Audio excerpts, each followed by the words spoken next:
It's been a really long time since the Houston Texans have played a game on Sunday Night Football. A really long time, but they are going to change that on Sunday when the Chicago Bears and Caleb Williams come to town for the Texans' home opener, where they will be raising yet another AFC South banner. Doesn't matter, Brian. It doesn't matter that the Texans have the most AFC South banners over the past decade plus, or more division titles of late than the Dallas Cowboys, if I'm not mistaken. It doesn't matter. Doesn't matter, Brian. But AFC South champions 2 years in a row, Brian. Yep. It does matter, though, that they're back on primetime, Joe, for the first time in a while. Yeah, what first time since, sorry, would you say 2019? Off the top of my head, they beat Tom Brady the last time they were on Sunday Night Football. I think that was it. Yeah. I think you're right. And Sunday Night Football is No wonder definitely you forgot. is definitely the most primetime of all the primetime games. Okay, I like this take. I'm with you. It is 100%. It is the top of the line primetime or standalone games that you get as an NFL team. Yeah, because of things like this, where the Texans didn't have one for 5 years. Yeah, it's Sunday Night Football, Monday Night Football, Thursday Night Football, international games. International games at the very bottom. I would even throw in like the Thanksgiving Cowboys or Lions games. Those are those are still at the bottom, maybe ahead of Thursday Night Football, your average Thursday Night Football. But I think even playing like the Lions on Thanksgiving is higher ranking than playing on Thursday Night Football, where it's basically mandated, I guess, until the last year where every team plays on Thursday Night Football every year. I'm glad they got rid of that. Yes. I'm tired. I was tired of seeing Jacksonville and these teams play on Thursday Night Football when they didn't deserve it. So I'm glad they got rid of it. I liked it when they had Color Rush, but once they took away Color Rush, I'm out. I didn't like it because I always liked that there would be an extra weekend where I had it all to myself. And last year was the first year where the Texans did not have a single Thursday or Monday night game, which was pretty interesting. And that's why this game is going to be interesting as well. And I think the big fear for a lot of Texans fans is that when they go out under the lights, things don't go so well. And if you take a look at the Texans' record in prime time, I did a little math here. So based off of this math, which might not be 100% correct, they are 20-26 all time in prime time. They were 8-16, 8-17 entering the 2016 season, and they've been 12-9 since. Their best year, weirdly, 2018, the year that nobody bought into the hype while they were winning 9 games in a row. They were actually 4-0, undefeated in primetime action. It's different, I think, for the young players this time around. And I know that we're talking about when a game is being played, but it's the home opener for a team with a lot of hype. They're going up against a team with a rookie quarterback. And this is the first Sunday night performance for CJ Stroud, for Tank Dell. Tank Dell was asked about it at Monday's press conference. Here's what he had to say. It's going to be the first primetime game of your NFL career. I'm ready. Does that excite you? Yeah, definitely. I'm ready, man. I'm built for things like this. I'm built for them type of games. I'm ready. That's all I can say. I'm ready. I'll be ready. I'll be there.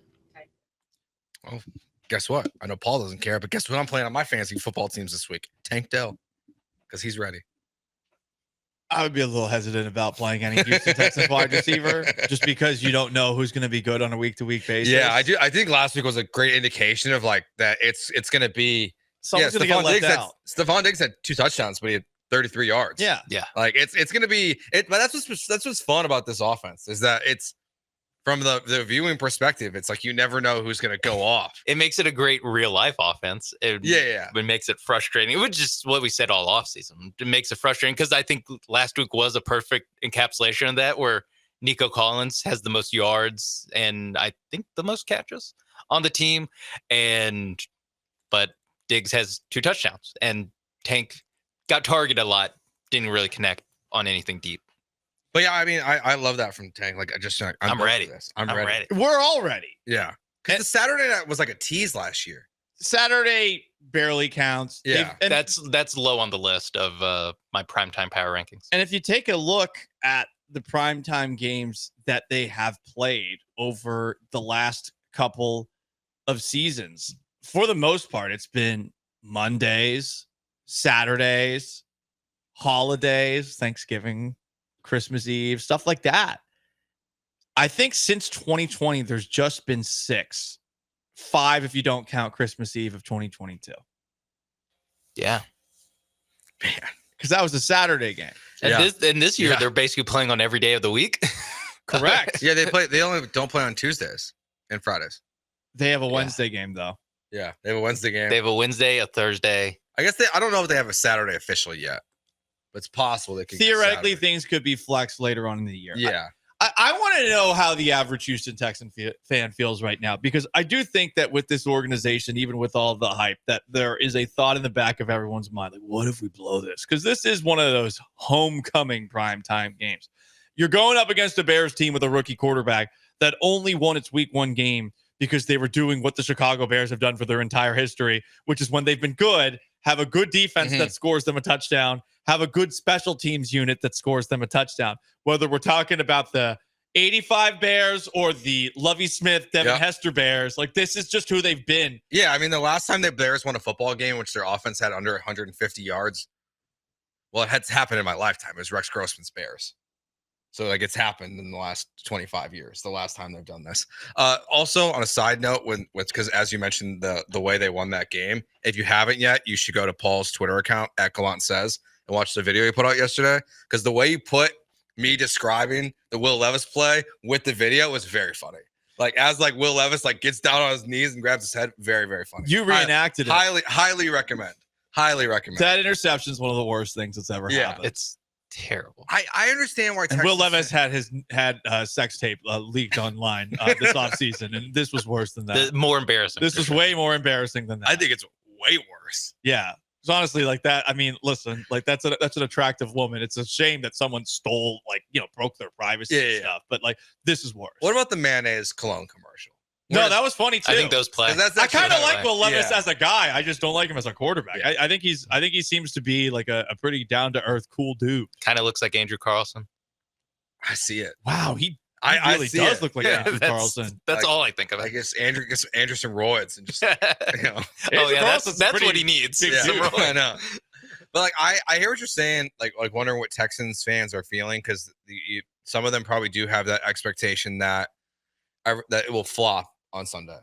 I don't blame them for that. It's not a lot of people, but I know our Twitch is for sure doing it right now. Yeah, and I feel like because of how well the last home game went, you're going to want a little more of that. It had been a million years since NRG Stadium felt the way that it did in that victory against the Browns, largely due to the fact that I think a lot of season ticket holders last year were selling their tickets before the season began. Mm-hmm. And all of a sudden, like every single game down the stretch, it really felt like the teams that had traveling fan bases, there were a surprising amount of them there as the season continued on and on and on. So this is like the first regular season game in probably quite some time where there will be juice. And there will be. It'll be a fun atmosphere, assuming the Texans take care of business. It should be pretty loud. I would be. It'll be loud at kickoff. Yeah, sure. It's gonna be pretty loud. Like it's gonna be, because this is even one of those games, like, just with the hype of it, where for like the tailgaters, I'm not like end your tailgate before kickoff and get in the stadium. Like I can't imagine not being in the stadium so I can have an extra cheap beer before you want to be there at kickoff. You'll have all day to be. Yeah, be in the you have all lot. day to tailgate. Yeah. Like have a good time. Like, it's gonna be a lot of fun. But I wonder if they can handle that with the pregame drinking. Can Texans fans handle that? I wonder. There's been so many nooners. Dude, I'm going to say no. And this is something. I'm going to say no. Not used to it. Not even also the fans, but also, I don't know how the tailgating works. Like, do they still open it up at 8, 9 o'clock in the morning? No, they can't. They can't. Okay. It's not like college football where no matter what, like, you can just, okay. It's 4 to 5 hours before. Oh, that's still plenty. There's plenty of time. But I am curious because last year, every game except for the Colts game for the entire season was a nooner. Yeah. I mean, for those who don't know, I had to rush back from a bachelor party in Fredericksburg because the game, which was supposed to be at 3 p.m., they decided in the week, let's move it up to noon. F you. I think that was that the Broncos game? Yes, it was. Because they wanted to highlight the Broncos. It's just like a 4.5 hour drive back. I got there. I sat down at 11:58, and it just I told Josh Beard, who was sitting next to me, please don't talk to me. I don't have a voice. I can't talk. I'm barely here. I don't even know if I showered. I feel like everyone knew. You smell like a bachelor party. Yeah. I think so, but yeah, that's part of life. But this is the first time that they're playing a 7:20 game. I am curious, like, what's the strategy if you're going to be in the parking lot for 5 hours before a night game, especially with work the next day? Like, how do you handle this? How do you time things out so that if you're a binge drinker like me, I think you just show up to work hungover, Paul. Yeah, or just take the day. I think there's going to be a lot of sick days next Monday. Yeah, I think just take the day. I think a lot of them. Especially like if the weather, I don't know if let's see, I don't know if the weather is going to pass us by Sunday. It looks like it's going to be sunny on Sunday. So, I mean, partially open roof. Yes, it will be. It has to be by default. Because I think, one of the panels should be fixed by Sunday, I guess. They said, right? We'll see. I don't know if they've ever actually done it or not. I'm not holding my breath. Prove it to me. Yeah, we'll see. I'll believe when I see it. There's no Lowe's or Home Depot where you can buy one of those parts, you see. It's a good point. As Cal McNair told us. Thank you, Cal. Yeah. I mean, Joe, you'll get a first-hand look. All you have to do It's on the other side of the stadium. Oh, thankfully. Look up and to the left. I'll just look straight ahead. I'll be okay. Oh, just looking at all the AFC South championship banners. That's where you're going. Want to revisit this again? Raise the expectations. No more new banners after this year. Just start adding the years to it. Yeah, I think the Texans need to move to a place where they have just one with all the years on it instead of 7 of them. I don't need, because they're going to win the AFC South for like the next 10 years.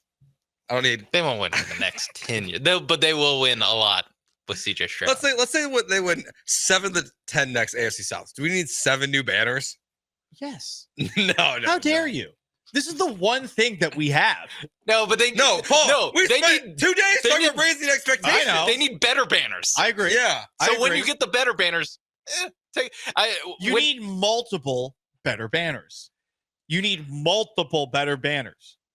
Okay, what banners? It's going to take a while to get multiple better banners. So in the meantime, if you add look at us. We have 9 AFC South championship banners. I get it. It's different, but I'm here with you guys now. And I'm not about to take down my 9 banners for one. I'm not about to do that. But what if it's also a space issue too? Yeah, like at some they're point, gonna run out of space. You can only have so many banners. You have an entire other side of the field to add more AFC South banners to. Yeah, no. They're only adding it to one side. You gotta. Ideally, it's around in a circle. The entire stadium is the top in a circle is just AFC South bumper to championship bumper banner. with AFC South. Yeah. You guys, you act like you're too good for an AFC South championship. Come on. No, I just want to see. I don't need 15 AFC South championship banners. I would like 15, honestly. I would like. Okay, what's your number, Paul? Like how far is too far? It's not. You know what? It's not possible. There is no limit. I just want to have a billion AFC South banners. However many you can cram in that stadium. I want all of the AFC South. Like honestly, banners. the reason why I support this is like if you didn't see this, Jim Irsay, the owner of the Colts, he had that. What's that weird banner he had? 2014 AFC finalist. Right? Yeah, AFC finalist. Texans, you're not allowed to do that. He gave the banner because he finally got made fun of so much. He gave it to Part of My Take from Barstool. If they do all these AFC championship banners, maybe there's a chance we can get one. Like we can just like hang it on the side of the building. No. I will say they are not allowed if they go to the AFC championship game, like 2/3 of the station is predicting and lose. They're not allowed to put up a banner for that. Just take your AFC South champ.